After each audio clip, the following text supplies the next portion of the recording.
went to summer school. Summer school. Ooh, where the kids are cool. How do you, I've got a question for you. How do you feel that the mainstream comic industry services the female reader? Dude, that is a hard question because I don't think they often do. I think that Yeah, I mean, Omaha the mainstream Cat Dancer doesn't. got serviced, but not in that way. I think it's really the That was people who almost are, a Robert you know, Burnett quality the creator-owned comic. stuff that's actually servicing the female buyer. It's tough because there was that line of comic books geared towards younger female readers. Was it Well, the Jinx line? There's also, yeah, and that was canceled. Or Yeah. it's gone. And then there's also, I think Marvel and DC both came out with Sex and the City type comics. Yeah, they did. Which you know, apparently there've been good things about Yeah. it. But the cover is cheeseball, and I just wouldn't pick it up. We're And I in don't this think perpetuated Danger Girl cycle. was actually for Yeah. women, so. Well, we're in this cycle where, you know, women and girls don't think comic books are for female readers, so you don't get comic books for female readers, which starts it again. There were a couple. I tried to Wasn't there that change Mary that, but- Jane comic book that was supposed to be really good about Mary Jane? and- Spider-Man and Mary Jane? Or Spider-Man Loves Wasn't Mary it Jane? Mary Jane Loves Spider-Man? Maybe the opposite. I didn't read it, but it was supposed to be a really good. I thought it was just for younger. Until Mephisto readers. showed up and erased that they had any love between them at all. Yes, that's true. Damn that Mephisto.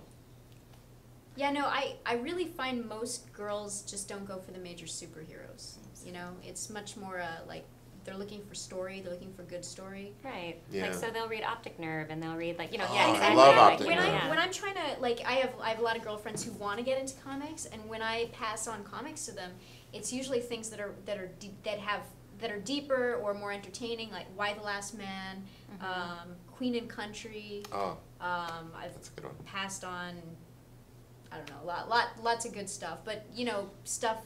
It doesn't have to be female, but it should be a good story. And I think, like, and I'm sure that this is your experience too, but like for me as a woman who enjoys science fiction and technology-based stories and all of that, I'm kind of an anomaly in my own circle of friends. Like, there's definitely people And in don't my get me community. wrong, too. I love hot chicks. Like, to Paul in 709, man, they were hot. But I don't think I you was know? actually categorizing you All one way or another right. there, but that's Oh, no, right but on. I'm just saying, like, No, but I'm I am a saying- girl who appreciates beautiful women. Sure, sure. But I don't want to, like, pick up a comic that has, like, just boobs and But I think asses. when women appreciate, and that, I mean, outside of the comic book world, like when just mainstream women appreciating media see beautiful women, it's usually an aspirational thing. The reason Sex and the City is popular with women is because they go, I want to be like that person, or I see myself in this, I want to live that life.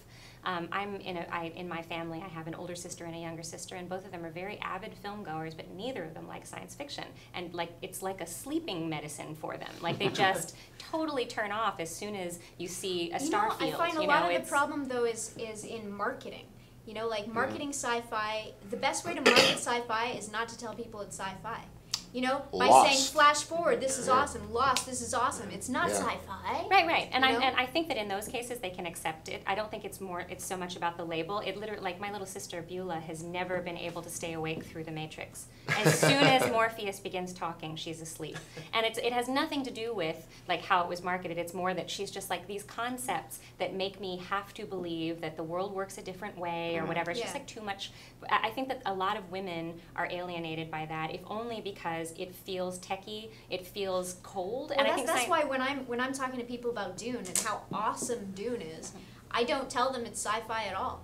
And Dune actually, I mean, in reading it and in watching it, doesn't feel all that sci-fi Yeah, I mean, either. there's definite sci-fi elements to Yes. it, but it's definitely much more. But it isn't organic. so much about this. I mean, I think that you know. What you see in what is sold to young boys, and certainly Transformers is an example of this, is like boys get excited about vehicles in ways that girls generally don't. Girls get excited about like maybe the Barbie car, but it was really about the lifestyle that they can project onto a fantasy character. The dream house. Exactly. It's like Barbie's and Corvette. it's aspirational and it's personal and it's something within reach for them. It's not imagining outside of a realm of existence that you can never ever attain. Whereas for young boys, doing that is both encouraged and natural. Like to be thinking about to be dreaming about doing things that will never even be humanly possible is encouraged in boys, Well, and but not like so I much said, with women. I think a lot of it is marketing. You know, like Yeah, for example, for sure. comic books, when you're marketing comic books to women, you know, the best thing to do is to Put a market on the recipe in there, story. right? Am I right? Yeah, right. Put some cooking instructions in there, people. Yeah, I did. You know, I'm not going to pass on a Transformers comic to a girl because I Well, can't imagine They're I gonna would get out read of a that. Transformers The comic. classic Yeah. example, DC has been trying to get Wonder Woman, like some version of Wonder Woman. They've given it to a couple women writers, and it never takes off. And the one thing they refuse to change is her outfit, because they know they're going to get a certain number of I readers remember every week. there was because a documentary on the History Channel about this, about I think even Gloria Steinem weighed in well, on the this. early Like, Wonder Womans were very feminist. She used to live at this women's college, and supervillains would show up and say, women shouldn't get college education, and Wonder Woman would challenge them to a horse race and win. You know, they But were, so I think like, and I think sometimes that's one of, I mean, women, in my opinion, often do ourselves a disservice in this way of like saying that a costume is a statement about us, like that, you know, that you're being objectified by the fact that the character that is cast in this role is attractive. You know, I don't know that men feel that way when they go to see a film with Christian Bale in it, or when they go to see a film with Johnny Depp in it. They don't go, oh great, you know, like I'm ever going to be like that guy. They can still relate to that guy and think about masculine things and feel like men in the room without feeling off put by it. Whereas women, you know, if you see a woman in an incredibly sexy costume, the assumption, like the social assumption, is that that is intended to alienate women, which it doesn't necessarily do. I think you and I can agree. no, that it's it there to doesn't draw in the necessarily do men. that. It's not there for the women at all. Like, so we benefit Megan from our Fox. increased ability of self-delusion of the Johnny Depp. Yeah, I'm kind of in that ballpark. Yeah, especially at certain angles. He looks like so many people that I know. I mean, really. Oh yeah.